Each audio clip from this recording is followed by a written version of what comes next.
Star Tamil செய்திகள். முதலில் தலைப்புச் செய்திகள்.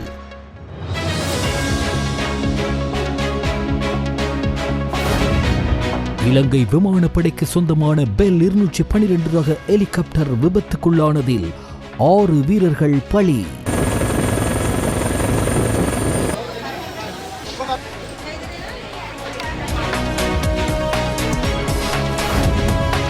கொட்டாவ பகுதியில் துப்பாக்கிச் சூடு சம்பவம், காயமடைந்தவர் உயிரிழந்தார்.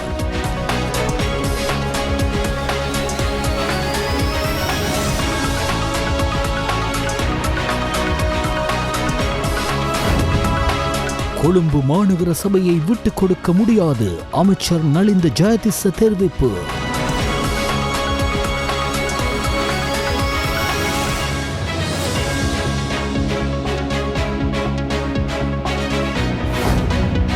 பாராளுமன்ற உறுப்பினரான தனக்கு போலீஸ் பாதுகாப்பு இல்லை என பாராளுமன்ற உறுப்பினர் ராமநாதன் அர்ச்சுனா சபையில் தெரிவிப்பு. இந்த பாராளுமன்றத்துக்கு நான் பயணிக்கின்ற ஒவ்வொரு நாட்களும் தன்னந்தனியாகத்தான் பயணிக்கிறேன். எனக்கு எந்த பாதுகாப்பும் இல்லை. 2 நாட்களாக இடம்பெற்ற ரகசிய வாக்கெடுப்பை தொடர்ந்து புதிய பாப்பரசர் நியமனம்.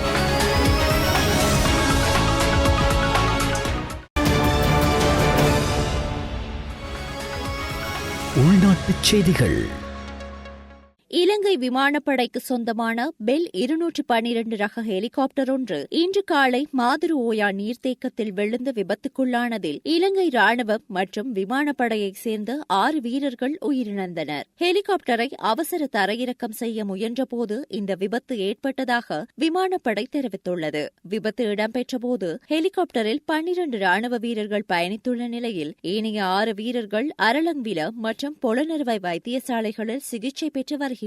விபத்துக்குள்ளான இந்த ஹெலிகாப்டர் இலங்கை விமானப்படையின் 7வது பிரிவுக்கு சொந்தமானது. இந்த ஹெலிகாப்டர் இன்று காலை 6:44 மணியளவில் ஹிங்குரக்கொட விமானப்படை தளத்திலிருந்து புறப்பட்டது. மாதுரு ஓயா ராணுவ பயிற்சி பாடசாலையில் நடைபெறவிருந்த விசேட படையின் விடைபெறுதல் அணிவகுப்பு நிகழ்ச்சிக்காக ராணுவ வீரர்களை ஏற்றி செல்வதற்காக இந்த ஹெலிகாப்டர் பயன்படுத்தப்பட்டுள்ளது. விமானப்படையின் தகவலின்படி காலை 7:08 மணியளவில் மாதுரு ஓயா பகுதியில் ஹெலிகாப்டரில் 6 ராணுவ வீரர்கள் ஏற்றப்பட்டனர். இதனால் விமானிகள் 2 உட்பட 6 விமானப்படை வீரர்கள் என மொத்தம் 12 பேர் ஹெலிகாப்டரில் இருந்துள்ளனர். இதன்போது ஹெலிகாப்டரில் ஏற்பட்ட தொழில்நுட்ப கோளாறு காரணமாக அவசர தரையிறக்கம் மேற்கொள்ளப்பட்டது. அப்போது ஹெலிகாப்டர் மாதுரு ஓயா நீர்த்தேக்கத்தில் விழுந்ததாக விமானப்படை தெரிவித்தது. விமானப்படை மற்றும் ராணுவ வீரர்கள் உடனடியாக மீட்பு நடவடிக்கைகளை மேற்கொண்டனர். விபத்தில் சிக்கிய 12 பேரும் மீட்கப்பட்டு அவர்களில் 8 பேர் பொலனறுவை பொது வைத்தியசாலைக்கு மாற்றப்பட்டனர். எனினும் 6 வீரர்கள் சிகிச்சை பலனின்றி உயிரிழந்துள்ளதாக வைத்தியசாலை தகவல்கள் தெரிவிக்கின்றன. ராணுவ விசேட படையைச் சேர்ந்த 4 பேர் மற்றும் விமானப்படையைச் சேர்ந்த 2 பேருமே இவ்வாறு உயிரிழந்துள்ளனர். இந்த விபத்து குறித்து விசாரிக்க 9 பேர் கொண்ட குழுவை நியமிக்க விமானப்படை தளபதி ஏர் மார்ஷல் பந்து எதிரிசிங்க நடவடிக்கை எடுத்துள்ளார். சீதுல் பௌவ மற்றும் திஸ்ஸமாராம விஹாரைகளை முதன்மைப்படுத்திய பொசோன் தான நிகழ்ச்சி தொடர் குறித்த கலந்துரையாடல் ஜனாதிபதியின் செயலாளர் கலாநிதி நந்திக சனத்குமார் தலைமையில் ஜனாதிபதி அலுவலகத்தில் நேற்று நடைபெற்றது. குறித்த நிகழ்விற்காக விஹாரைக்கு வருகை தரும் பக்தர்களுக்கான வசதிகளை செய்து தருமாறு சீதுல் பௌவ மற்றும் திஸ்ஸமாராம விஹாராதிபதிகள் ஜனாதிபதியின் செயலாளரிடம் வேண்டுகோள் விடுத்தனர். குறிப்பாக கதிர்காமத்திலிருந்து சீதுல் பௌவ வரையிலான வீதியை முழுமையாக மறுசீரமைக்க நடவடிக்கை எடுக்குமாறு சீதுல் பௌவ விஹாராதிபதி லேல்வல சமித தேரர் இதன்போது வேண்டுகோள் விடுத்தார். அதன்படி சீதுல் பௌவ மற்றும் திஸ்ஸமாராம விகாரைகளில் நடைபெறவிருக்கும் பொசோன் தான நிகழ்ச்சி தொடரை வெற்றிகரமாக நிறைவு செய்ய தேவையான நடவடிக்கைகளை எடுக்குமாறு ஜனாதிபதியின் செயலாளர் கலாநிதி நந்திக சனத்குமார் அதிகாரிகளுக்கு பணிப்புரை விடுத்தார். திஸ்ஸமாராம விஹாராதிபதி கலாநிதி தேவாலகம தம்மசேன தேரர், ஜனாதிபதியின் சிரேஷ்ட மேலதிக செயலாளர் ரொஷான் கமகி, அம்மந்தொட்ட மாவட்ட செயலாளர் இந்திரஜித் சில்வா உள்ளிட்டவர்களும் அரச நிறுவனங்களின் பிரதானிகள் சிலரும் இதில் கலந்து கொண்டனர். இலங்கை சமூகத்தை அனர்த்த அபாயங்களிலிருந்து பாதுகாப்பதிலும் பேண்தகு அபிவிருத்திக்கு உதவுவதிலும் ரைம்ஸ் மேற்கொண்டு வரும் பணிகள் பாராட்டத்தக்கது. பிரதமர் கலாநிதி ஹரிணி அமரசூரிய கொழும்பில் உள்ள சினமன் லைஃப் ஹோட்டலில் நடைபெற்ற ஆப்பிரிக்கா மற்றும் ஆசியாவிற்கான பிராந்திய கூட்டுப்பல் அனர்த்த முன்னெச்சரிக்கை முறைமையின் 4வது அமைச்சர்கள் மாநாட்டில் கலந்து கொண்டு உரையாற்றும் போது பிரதமர் கலாநிதி ஹரணி அமரசூரிய இதனை தெரிவித்தார். ஆப்பிரிக்கா மற்றும் ஆசிய நாடுகள் முக்கியமாக முகம் கொடுக்கும் ஆபத்துக்கள் பற்றி கண்காணித்தல், மதிப்பீடு செய்தல், தொடர்பாடல்களை மேற்கொள்ளுதல் மற்றும் முடிவுகளை எடுப்பதற்காக அந்த தகவல்களை பயன்படுத்துவதை எளிதாக்குவதற்காக 2009 ஏப்ரல் 30 ஆப்பிரிக்கா மற்றும் ஆசியாவிற்கான பிராந்திய கூட்டு பல்லனர்த்த முன்னெச்சரிக்கை முறைமை நிறுவப்பட்டது.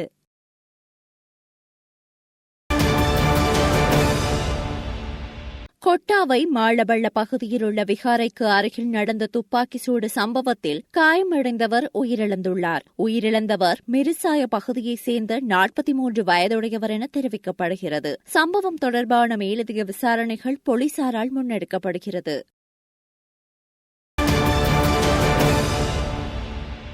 குட்டாஞ்சேனையில் 15 வயதான பாடசாலை மாணவி தனது உயிரை மாய்த்துக் கொண்டமைக்கு காரணம் நாட்டில் சரியான நடைமுறை பின்பற்றப்படாமையே என எதிர்க்கட்சித் தலைவர் சஜித் பிரேமதாச கடுமையாக சாடியுள்ளார். இது தொடர்பில் அரசு தரப்பு எவ்வாறான நீதியை வழங்கப் போகிறது எனவும் இன்றைய நாடாளுமன்ற அமர்வில் கேள்வி எழுப்பியுள்ளார். இதன்போது குறுக்கிட்ட சபாநாயகர் மாணவி தொடர்பான விடயத்தை பேச விடாது எதிர்க்கட்சித் தலைவரை அமருமாறு கூறியிருந்தார். அதனைத் தொடர்ந்து ஆளும் தரப்பின் பிரதம அமைச்சர் கருத்து தெரிவிக்கையில் குறித்த மாணவியின் உயிரிழப்பை வைத்து யாரும் அரசியல் செய்ய வேண்டாம் என ஆவேசமாக பேசியிருந்தார். மேலும் மாணவியின் மரணத்தை விற்று அரசியல் நடத்த வேண்டாம் என தெரிவித்துள்ளார். இந்த மாணவியின் விடயத்தை பெரிய விடயமாக எடுத்துக்கொள்ள வேண்டாம் எனவும் அமைச்சர் பிமல் ரத்நாயக்க தெரிவித்திருந்தமையும் குறிப்பிடத்தக்கது. இந்த சம்பவத்தை அரசியலுக்காக பயன்படுத்தாதீர்கள், ஏனெனில் இது ஒரு சிறுமியை பற்றிய விடயம். 16 வயதுடைய சிறுமியொருவர் தனது உயிரை மாய்த்துக் கொள்ள முடிவெடுத்துள்ளமை என்பது ஒரு சமூகம் என்ற வகையில் நாம் தோல்வியுற்றுள்ளோம். அதனால் நாம் அனைவரும் இதற்கு பொறுப்பேற்க வேண்டும். அத்தோடு இதுபோன்ற சம்பவங்கள் மேலும் நடக்கக்கூடாது என்பதில் கவனமாக இருக்க வேண்டும். பாராளுமன்றத்தில் நான் உண்மையான தமிழனாக இருக்க விரும்புகின்றேன் என்று யாழ் மாவட்ட சுயேட்சை குழு பாராளுமன்ற உறுப்பினர் வைத்தியர் ராமநாதன் அர்ச்சுனா இன்றைய பாராளுமன்ற விவாதத்தின் போது தெரிவித்தார். இந்த பாராளுமன்றத்துக்கு நான் பயணிக்கின்ற ஒவ்வொரு நாட்களும் தன்னந்தனியாகத்தான் பயணிக்கிறேன். எனக்கு எந்த பாதுகாப்பும் இல்லை. பாதுகாப்பை எடுத்திருக்கிறார்கள், வாகனங்களை எடுத்திருக்கிறார்கள், எந்த பிரச்சனையும் இல்லை. ஆனால் மிகவும் கவலையானது என்றால் ஒரு பாராளுமன்ற சிறப்புரிமை என்று பார்லிமெண்ட் பிரிவிலேஜ் ஆக்ட் ஒன்று இருக்கிறது ஐயா. இந்த ஆக்டை நான் தமிழில் சொல்ல விரும்புகிறேன். இந்த ஆக்டிலே தெளிவாக சொல்லி இருக்கிறது. ஷெட்யூல் ஏ, ஷெட்யூல் பி என்று 2 ஷெட்யூல் போட்டி இருக்கிறார்கள். இந்த ஆக்டை தயவு செய்து படித்து பாருங்கள். இதிலே எந்த பாராளுமன்ற உறுப்பினர், அதிலே செக்ஷன் 4 சொல்லுகிறது, எந்த பாராளுமன்றத்துக்கும் பாராளுமன்றத்தில் கதைக்கப்பட்ட விடயங்களை திருப்பிப்படுத்துவது பீனல் கோட் செக்ஷன் 119 படி 7 வருடங்கள் தண்டிக்கப்படக்கூடிய குற்றம். உங்கள் பிமல் ரத்நாயக்க நான் கதைக்காத ஒரு விடயத்தை, நான் சொல்லாத ஒரு விடயத்தை இந்த பாராளுமன்றத்திலே சொல்லி 8 நாட்கள் ஒரு தமிழ் பாராளுமன்ற உறுப்பினரை இந்த அது எதற்காக செய்யப்பட்டது என்றால் இந்த உள்ளூராட்சி சபையிலே எனது குரல் வலையை நெறித்தால் வெல்லலாம் என்று நினைத்தார்கள். நான் இந்த பாராளுமன்றத்திலே உண்மையான தமிழனாக இருக்க விரும்புகிறேன். நான் நினைத்திருந்தால் கஜேந்திரகுமார் பொன்னம்பலம் அவர்களுக்கு கைகாட்டாமல் விட்டிருந்திருக்கலாம். ஆனால் நான் ஒருபோதும் அப்படி செய்யவில்லை. நான் யோசித்தது எனது தனிப்பட்ட பாராளுமன்ற பதவிகள் போனாலும் பரவாயில்லை, ஏதோ ஒரு தமிழினம் வெல்ல வேண்டும் என்றதற்காக. இந்த பார்லிமெண்ட் பிரிவிலேஜ் ஆக்டிலே இருக்கிறது, 5வது செக்ஷனில் இருக்கிறது. இந்த பாராளுமன்றத்துக்கு யாராவது ஒரு பாராளுமன்ற உறுப்பினரின் உரையை திரிவுபடுத்தி கூறினால் அவர் இந்த பீனல் கோட் செக்ஷன் 119 படி இதை தயவு செய்து வாசியுங்கள், கொண்டு போய் இது நீங்கள் அடித்து தந்த புத்தகம். கொழும்பு மாநகர சபையில் தனி கட்சி என்ற அடிப்படையில் நாங்களே அதிக வாக்குகளையும் ஆசனங்களையும் பெற்றுக் கொண்டுள்ளோம். ஆட்சி அமைப்பதற்கான முழு அதிகாரம் எங்களுக்கு இருக்கின்றது. அதற்கமைய கொழும்பு மாநகர சபையில் நாங்களே ஆட்சி அமைப்போம் என்று அமைச்சரவை பேச்சாளர் அமைச்சர் நலிந்த ஜெயதிச தெரிவித்தார். அரசாங்க தகவல் திணைக்களத்தில் நேற்று இடம்பெற்ற அமைச்சரவை முடிவுகளை அறிவிக்கும் வாராந்த செய்தியாளர் சந்திப்பிலேயே அவர் இதனை குறிப்பிட்டார். ஒவ்வொருவருக்கும் தேர்தல் முடிவுகளை அவர்களுக்கு ஏற்றவாறு விவரிக்க முடியும். ஜனாதிபதி தேர்தல், பொது தேர்தல், உள்ளூராட்சி மன்ற தேர்தல் என்பனவை தனித்தனி தேர்தல்கள். இந்த 3 தேர்தல்களிலும் மக்களின் நிலைப்பாடுகள் வேறுபட்டவையாகும். உள்ளூராட்சி தேர்தலை ஜனாதிபதி தேர்தல், பொது தேர்தலுடன் ஒப்பிட முடியாது. வரலாற்றில் தனி கட்சி என்ற அடிப்படையில் தேசிய மக்கள் சக்தி 166 தொகுதிகளில் வெற்றி பெற்றுள்ளது. எங்களால் பல்வேறு உள்ளூராட்சி சபைகளில் ஆட்சி அமைக்க முடியும். உதாரணமாக தேசிய மக்கள் சக்தியில் வெற்றியடைய முடியாமல் போயுள்ளது என்று கூறப்படும் அகலவத்த பிரதேச சபை 20 உறுப்பினர்களின் எண்ணிக்கையில் தேசிய மக்கள் சக்திக்கு 6 ஆசனங்களும் ஐக்கிய மக்கள் சக்திக்கு 6 ஆசனங்களும் கிடைத்துள்ளன. எனவே இரு தரப்பினராலும் ஆட்சி அமைக்க முடியும். எனவே உள்ளூராட்சி சபைகளில் தேசிய மக்கள் சக்தி ஆட்சி அமைக்கும் என அமைச்சர் நலிந்த ஜெயதிச தெரிவித்தார். பாராளுமன்ற அமர்வின் போது யாழ் மாவட்ட பாராளுமன்ற உறுப்பினர் கஜேந்திரகுமார் பொன்னம்பலம் தனது கருத்தை தெரிவித்தார். அந்த தமிழ் மக்களுடைய உரிமைகளை அவர்கள் அங்கீகரிக்க தயார் இல்லை என்றால் அந்த மக்கள் எதிர்காலத்திலும் ஒரு 30 வருஷமா ஆயுத ரீதியாக போராடி அந்த போராட்டம் மௌனிக்கப்பட்டிருந்தாலும் கூட எதிர்காலத்திலேயும் அந்த மக்களுடைய உரிமைகளை அங்கீகரிக்க தயாரில்லை என்றால் அந்த மக்கள் திரும்பவும் சில வேளையில போராடுவதற்கு முயற்சிக்கலாம் என்ற காரணத்தினாலே அந்த பயத்தாலே திட்டமிட்ட வகையில இந்த கரையோர பிரதேச அனைத்தையும் தமிழர் தாய நிலப்பரப்பில் இருக்கக்கூடிய கரையோர பிரதேசம் முழுவதையும் சுவீகரிக்கிறதுக்கான திட்டம் தான் நடக்கிறது.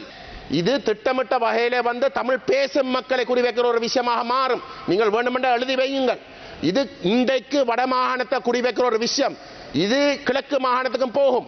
ஏன் இது நடக்குது என்றால் ஒன்றில் இந்த அரசாங்கத்துக்கு முதுகெலும்பு இல்லை. இந்த இராணுவத்துடைய தமிழ் விரோத செயல்பாடுகளை நிப்பாட்டுவதற்கு இவர்களை தடுத்து முற்று முழுதாக இந்த இராணுவத்துடைய மனோநிலை மாற்றி அமைக்கிறதுக்கு இவர்களால் இயலாது. அல்லது இவர்கள் அல்லது இவர்களும் இந்த அரசாங்கமும் இந்த இராணுவத்துடைய மிக மோசமான இனவாத செயல்பாடுகளுக்கு துணை போகின்ற வகையில் முற்று முழுதாக உடந்தையாக அவர்கள் செயல்படுறதாக மட்டும்தான் நாங்கள் இதை பார்க்கலாம். பாராளுமன்ற அமர்வின் போது யாழ் மாவட்ட பாராளுமன்ற உறுப்பினர் சிவஞானம் ஸ்ரீதரன் தனது கருத்தை தெரிவித்தார். சில இடங்களில் களுத்துறை மாவட்டத்தில் எல்லாம் அங்கே சிங்கள மொழி பாடசாலைகளில் இவர்கள் நியமிக்கப்படுகிறார்கள். ஆனால் அங்கே அவர்களுடைய தேவைப்பாடு கூட இல்லை. மாவட்டங்களுக்கு என சொல்லி பிரதேச செயலாளர் பிரிவுகளில் அவர்கள் உள்வாங்கப்பட்டு அவர்கள் கல்வியல் கல்லூரியிலே பயிற்சியை முடித்த பிற்பாடு அவர்களை நீங்கள் வேறு மாவட்டங்களுக்கு அனுப்பி வைத்தல் எவ்வளவு மோசமானது. உதாரணமாக யாழ்ப்பாணம் ஊர்வாத்துறையிலே உள்ள ஒரு மாணவி அவர் என்ன செய்வது என்பதற்காக 3 ஆண்டுகள் தன்னுடைய கல்வியல் கல்லூரி கால படிப்பை முடித்திருக்கிறார். ஆனால் அவருடைய தாயார் படுக்கையிலே இருக்கிறார். அவர் இந்த ஊர்வாத்துறையிலிருந்து யாழ்ப்பாணம் கடந்து களுத்துறை மாவட்டம் சென்று தனக்கு கிடைக்கிற 50,000 ரூபாய் சம்பளத்தோடு களுத்துறையிலே வீடெடுத்திருந்து தன்னுடைய செலவையும் பார்த்து தன்னுடைய அம்மாவை அல்லது சுயினமிட்டிருக்கிற தாய்க்கு செலவழிக்க வேண்டிய நேரத்தில் செலவையும் செய்ய முடியாமல் ஒரு இக்கட்டானதுக்கு அந்த பிள்ளை தள்ளப்பட்டிருக்கிறார். இது ஒரு மோசமான காரியம். இதனை அந்தந்த மாவட்டங்களுக்கு அந்தந்த பிரதேச செயலாளர் பிரிவுகளுக்கு என தெரிவு செய்துவிட்டு இவ்வாறு நடந்து கொள்வது மிக மிக நல்ல காரியம் அல்ல. வடக்கு மற்றும் கிழக்கில் தமிழரசுக் கட்சி எழுச்சி பெற்றுள்ளது என்றால் அதற்கு இலங்கை தமிழரசுக் கட்சியின் பொதுச் செயலாளரான முன்னாள் பாராளுமன்ற உறுப்பினர் ஜனாதிபதி சட்டத்தரணி எம். சுமந்திரன் காரணம் என உள்ளூராட்சி சபை தேர்தலில் கரைதுறைப்பற்று பிரதேச சபையின் முள்ளியவளை கிழக்கு வட்டாரத்தில் இலங்கை தமிழரசுக் கட்சியில் போட்டியிட்டு வெற்றியீட்டிய சின்னராசா லோகேஸ்வரன் தெரிவித்தார். முல்லைத்தீவு ஊடக மையத்தில் இன்று நடைபெற்ற ஊடக சந்திப்பின் போதே அவர் இவ்வாறு கருத்து தெரிவித்தார். என்னை தோற்கடிக்க வேண்டும் என்று பல சதிகள் அது தீட்டப்பட்டது.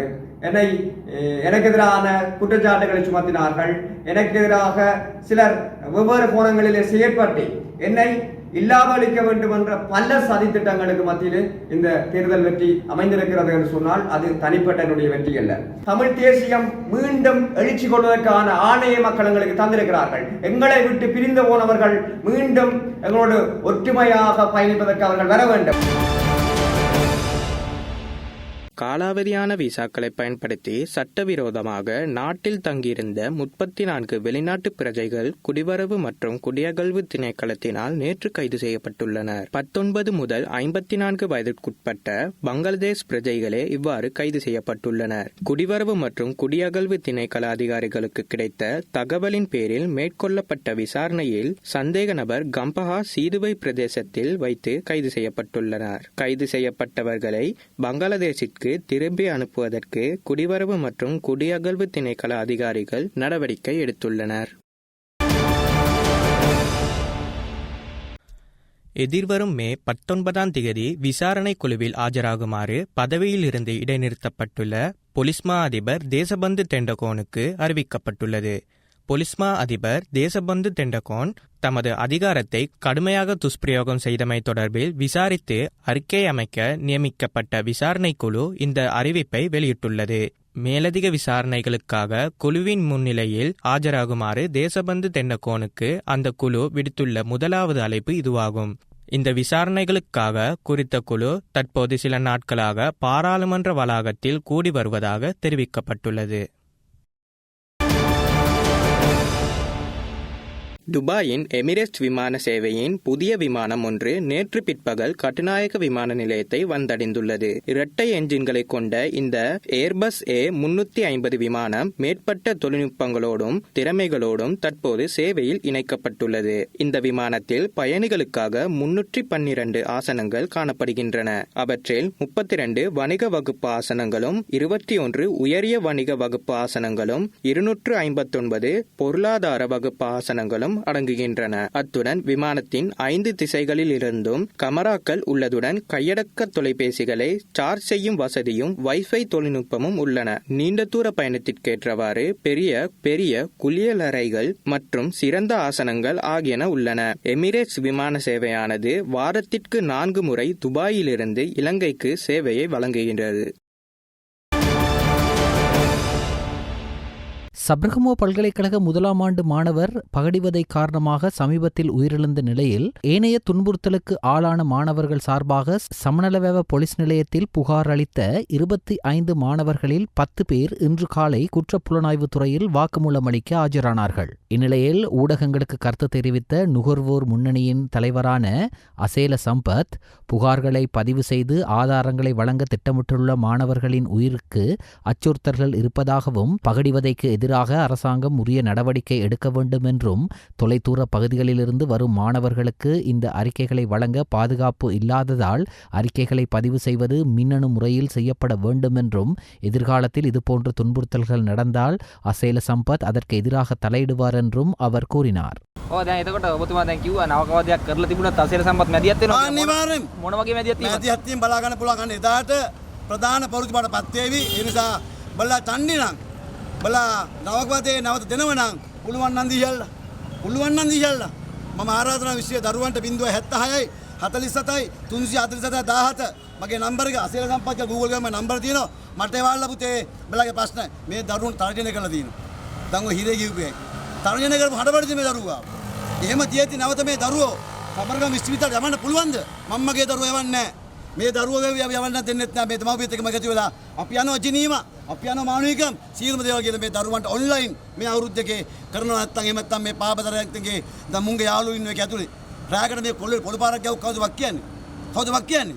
ඒකත් මානසික ආතතිය හරි මගේ ප්‍රශ්නයක්. එහෙමනේ කියන්නේ. හරි ඒ නිසා එහෙම වෙන්න බෑ. මේ දරුවෝ 25 පණමෙන් ආරක්ෂා කරන්න ඕන. ඒකම මේ නවකවාදී දීපු පාපතරයන් ශිෂ්ටභාවය අවශ්‍ය කරන්න ඕන. නවත විශ්වවිද්‍යාල පද්ධතිය තුල මේ ප්‍රශ්නේ ඉන්න බෑ. ඒ වෙනුවෙන් අසේල සම්පත් අද දිනේ ඉඳලා පාරට බෑලා මේ අරගලය ආරම්භ කරන්න මතක් කරනවා. இந்த ஆண்டு தேசிய வெசாக் பண்டிகை நல்ல குணங்களைக் கொண்ட உன்னத மக்களுடன் பழகுவோம் எனும் தொனிப்பொருளில் கொண்டாடப்படுகின்றது. நாளை 10ஆம் திகதி முதல் எதிர்வரும் 16ஆம் திகதி வரை ஒரு வார கால வெசாக் வாரம் பிரகடனப்படுத்தப்படவுள்ளது. இதன் ஆரம்ப நிகழ்வு ஜனாதிபதி அனுரகுமார திசாநாயக்க தலைமையில் நுவரெலியா பௌத்த நிலைய விகாரையில் நாளை மாலை நடைபெறவுள்ளது. வெசாக் வாரத்தில் 12, 13, 14 ஆகிய 3 நாட்களுக்கு நாடளாவிய ரீதியிலுள்ள பல்பொருள் அங்காடிகளில் இறைச்சி விற்பனை பகுதி, மதுபான விற்பனை நிலையங்கள், சூதாட்டம், கசினோ சூதாட்டம் மற்றும் சனசமூக நிலையங்கள் என்பன மூடப்படவுள்ளன. நுவரெலியாவில் நடைபெறும் தேசிய வெசாக் பண்டிகை மற்றும் அனுராதபுரத்திற்கு செல்லும் பக்தர்களுக்காக இன்று முதல் விசேட ரயில் சேவை முன்னெடுக்கப்படவுள்ளதாக ரயில்வே திணைக்களம் தெரிவித்துள்ளது. கொழும்பு கோட்டைக்கும் பதுளைக்கும் இடையில் மற்றும் கொழும்பு கோட்டைக்கும் காங்கேசன் துறைக்கும் இடையில் இந்த விசேட ரயில் சேவைகள் இயக்கப்படும் என்று திணைக்களம் கூறியுள்ளது. அதன்படி இந்த சிறப்பு ரயில் சேவை எதிர்வரும் 13ஆம் திகதி வரை முன்னெடுக்கப்படும் என்றும் அறிவிக்கப்பட்டுள்ளது. தாம் உள்ளிட்ட பிரதிவாதிகள் 3 பேருக்கு எதிராக சட்டமா அதிபரால் தாக்கல் செய்யப்பட்ட குற்றப்பத்திரிகையை வலுவற்றதாக்கி உத்தரவிடக் கோரி முன்னாள் அமைச்சர் பாட்டலி சம்பிக்க ரணவக்கவால் தாக்கல் செய்யப்பட்ட மேல்முறையீட்டு மனுவை தள்ளுபடி செய்து உயர்நீதிமன்றம் தீர்ப்பளித்துள்ளது. 2016ஆம் ஆண்டு ராஜகிரிய பகுதியில் உள்ள வாகன விபத்து தொடர்பான சாட்சியங்களை மறைத்தல் உள்ளிட்ட குற்றச்சாட்டுகளின் பேரில் சட்டமா அதிபர் இந்த குற்றப்பத்திரிகையை தாக்கல் செய்திருந்தார். இந்த பிரதிவாதிகளுக்கு எதிராக தாக்கல் செய்யப்பட்ட குற்றப்பத்திரிகையை விசாரணைக்கு எடுத்துக் கொள்ளுமாறு கொழும்பு மேல் நீதிமன்றத்திற்கும் உயர்நீதிமன்றம் உத்தரவிட்டது. பிரதம நீதியரசர் முர்து பெர்னாண்டோ மற்றும் நீதியரசர் காமினி அமரசேகர் ஆகியோரின் இணக்கத்துடன் உயர்நீதிமன்ற நீதியரசர் யசந்த கோதாகுடவால் இந்த தீர்ப்பு அறிவிக்கப்பட்டது. இலங்கை பரீட்சை திணைக்களத்தின் புதிய ஆணையாளர் நாயகமாக சுபாஷினி இந்திகா குமாரில் லியனகே நியமிக்கப்பட்டுள்ளார். மே 6, 2025 அன்று ஆணையாளர் ஜெனரலாக இருந்த HJMC அமித் ஜெயசுந்தரவின் பதவிக்காலம் முடிவடைந்ததைத் தொடர்ந்து இந்த நியமனம் வழங்கப்பட்டுள்ளது. கல்வி, உயர்கல்வி மற்றும் தொழிற்கல்வி அமைச்சராகவும் பணியாற்றும் பிரதமரின் முன்மொழிவின் அடிப்படையில் அமைச்சரவை இந்த நியமனத்திற்கு ஒப்புதல் அளித்தது. லியனகே இலங்கை கல்வி நிர்வாக சேவையில் சிறப்பு தர அதிகாரியாக உள்ளார்.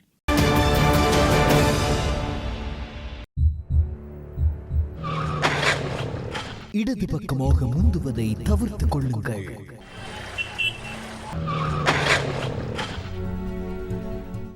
எப்போதும் பாதுகாப்பான தரமான தலைக்கவசத்தை அணியுங்கள். தலைக்கவசம் பாதுகாப்பாக இருக்க பொத்தானை அழுத்துங்கள். இது விபத்தை தடுப்பதற்கான நேரம். அளுத்கம குருகாந்த பிரதேசத்தில் அனுமதிக்கப்பட்ட தொகையை விட அதிக அளவிலான பாடசாலை மாணவர்களை ஏற்றி சென்ற முச்சக்கர வண்டியொன்று விபத்துக்குள்ளாகியுள்ளது. விபத்தில் காயமடைந்த 13 பாடசாலை மாணவர்களை வேறுவளை வைத்தியசாலையில் அனுமதித்துள்ள நிலையில் அதில் 6 பேர் நாகோட போதனா வைத்தியசாலைக்கு மாற்றப்பட்டுள்ளனர். இடது பக்கமாக முந்துவதை தவிர்த்துக் கொள்ளுங்கள்.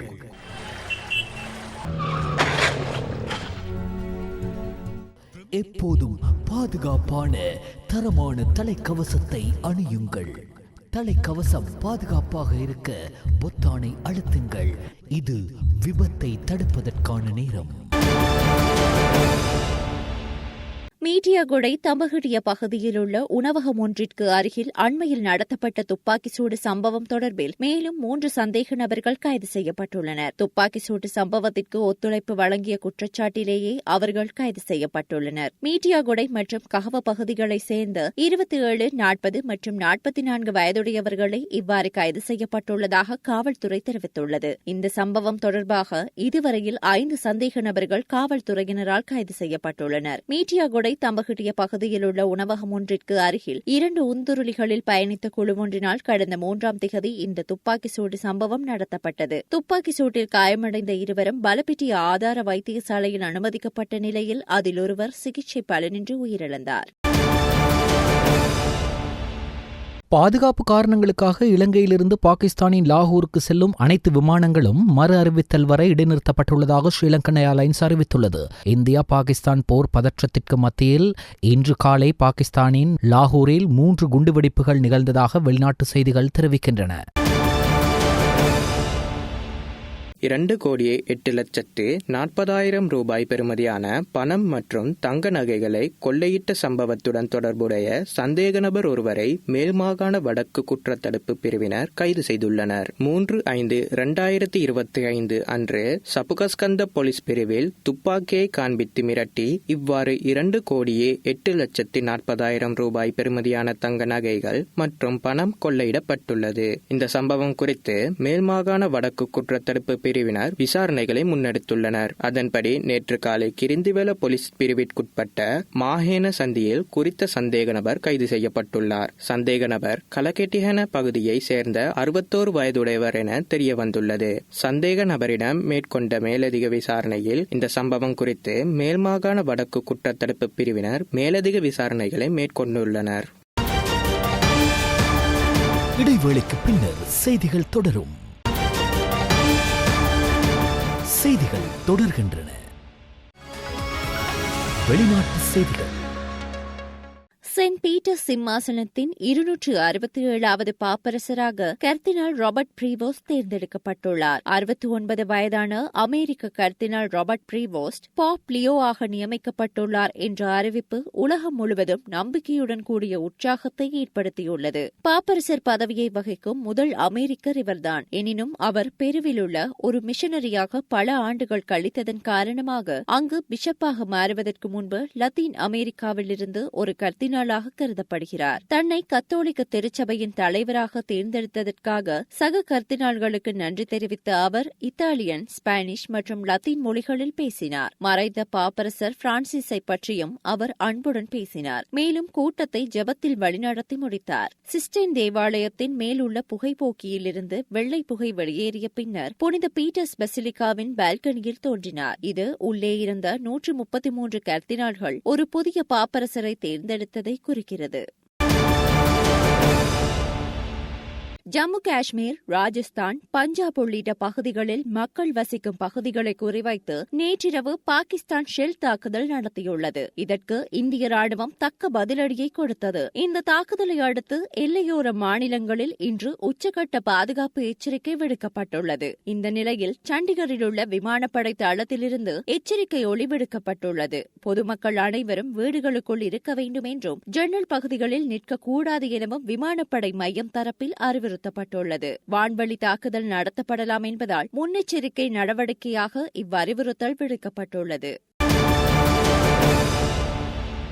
கிழக்கு ஜெருசலேமில் உள்ள 6 ஐநா பாடசாலைகளை இஸ்ரேல் நிரந்தரமாக மூடியதால் மாணவர்களின் கல்வி பாதிக்கப்பட்டுள்ளது. ஐக்கிய நாடுகள் சபை கிழக்கு ஜெருசலேமில் பாலஸ்தீன அகதிகளுக்காக 6 பாடசாலைகளை நடத்தி வருகிறது. இதேபோல் இஸ்ரேல் ஆக்கிரமிப்பில் உள்ள மேற்கு கரையிலும் இதுபோன்ற பாடசாலைகளை ஐநா நடத்தி வருகின்றது. நடப்பாண்டு தொடக்கத்தில் இஸ்ரேலில் ஐநா பாடசாலைகளுக்கு தடை விதித்து உத்தரவிட்டது. இஸ்ரேல் ஹமாஸ் போர் தொடர்பான 2ஆம் கட்ட பேச்சுவார்த்தை இன்னும் இழுபறியில் உள்ளது. இதையடுத்து கிழக்கு ஜெருசலேமில் உள்ள 6 ஐநா பள்ளிகளை 30 நாட்களுக்குள் மூடும்படி கடந்த மாதம் இஸ்ரேல் கல்வித்துறை மற்றும் காவல்துறை உத்தரவிட்டிருந்தது. இதற்கான காலக்கெடு நேற்று முன்தினம் முடிவடைந்ததை அடுத்து கிழக்கு ஜெருசலேமில் உள்ள 6 ஐநா பாடசாலைகள் நேற்று முதல் நிரந்தரமாக மூடப்பட்டது. இதனால் 800க்கும் மேற்பட்ட பாலஸ்தீன அகதி மாணவர்களின் கல்வி கேள்விக்குறியாகியுள்ளமை குறிப்பிடத்தக்கது. நாணயமாற்று வீதம்.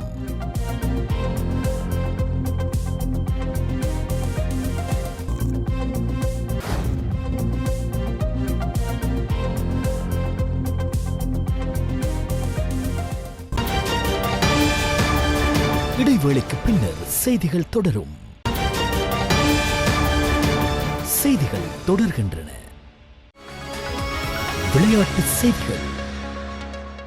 2025 இந்தியன் பிரீமியர் லீக் தொடரில் நேற்றிரவு நடைபெற்ற பஞ்சாப் கிங்ஸ் மற்றும் டெல்லி கேபிட்டல்ஸ் அணிகளுக்கு இடையிலான போட்டியானது இடைநிறுத்தம் செய்யப்பட்டது. தர்மசாலாவில் மழை காரணமாக ஆரம்பத்தில் 60 நிமிடங்கள் தாமதமான போட்டி முதல் இன்னிங்ஸில் 10.1 ஓவர்களுக்கு பின்னர் மைதான ஒளிவிளக்கு கோளாறு காரணமாக கைவிடப்பட்டது. இருப்பினும் அருகிலுள்ள நகரங்களான ஜம்மு மற்றும் பதான்கோட்டில் விமான தாக்குதல் எச்சரிக்கைகள் விடுக்கப்பட்டதை அடுத்து இந்த முடிவு எடுக்கப்பட்டுள்ளதாக PTI செய்தி நிறுவனம் தெரிவித்துள்ளது. இதேவேளை இந்தியா பாகிஸ்தான் போர் பதற்றம் காரணமாக தற்போது இடம்பெற்று வரும் 2025ஆம் ஆண்டுக்கான IPL போட்டித் தொடர் கால வரையறையின்றி ஒத்திவைக்கப்பட்டுள்ளது. இந்தியா பாகிஸ்தான் இடையே போர் பதற்றம் அதிகரித்து வரும் நிலையில் இந்த தீர்மானம் மேற்கொள்ளப்பட்டுள்ளதாக இந்திய கிரிக்கெட் வாரியம் தெரிவித்துள்ளது. இந்த கடினமான காலங்களில் இந்தியாவுடன் நிற்க இந்திய கிரிக்கெட் வாரியம் விரும்புவதாகவும், எனவே IPL போட்டி கால வரையறையின்றி நிறுத்தி வைக்கப்பட்டுள்ளதாகவும் PTI செய்தி நிறுவனத்திடம் கூறியதாக தகவல்கள் தெரிவிக்கின்றன. நாட்டின் பெரும்பாலான பகுதிகளில் பிற்பகல் 1 மணிக்கு பிறகு மழை அல்லது இடியுடன் கூடிய மழை பெய்யக்கூடும் என வளிமண்டலவியல் திணைக்களம் எதிர்வு கூறியுள்ளது. மேல் மாகாணத்திலும் புத்தளம், காலி மற்றும் மாத்தர மாவட்டங்களிலும் காலை வேளையில் மழை பெய்யக்கூடும் என அந்த திணைக்களம் வெளியிட்டுள்ள வானிலை முன்னறிவிப்பில் குறிப்பிடப்பட்டுள்ளது. மேல் சப்ரகமோ, மத்திய, வடக்கு மற்றும் வடமத்திய மாகாணங்களின் சில இடங்களில் 50 மில்லிமீட்டருக்கும் அதிகளவான ஓரளவு பலத்த மழை பெய்யக்கூடும். இடியுடன் கூடிய மழையுடன் ஏற்படக்கூடிய தற்காலிக பலத்த காற்று மற்றும் மின்னல் அபாயங்களை குறைக்க தேவையான நடவடிக்கைகளை எடுக்குமாறு வளிமண்டலவியல் திணைக்களம் பொதுமக்களை அறிவுறுத்தியுள்ளது. சப்ரகமுவ, மத்திய மற்றும் ஊவா மாகாணங்களிலும் அம்பாறை மற்றும் புலனர்வ மாவட்டங்களிலும் சில இடங்களில் காலை வேளையில் பனிமூட்டம் நிலவக்கூடும் என அந்த திணைக்களம் மேலும் குறிப்பிட்டுள்ளது.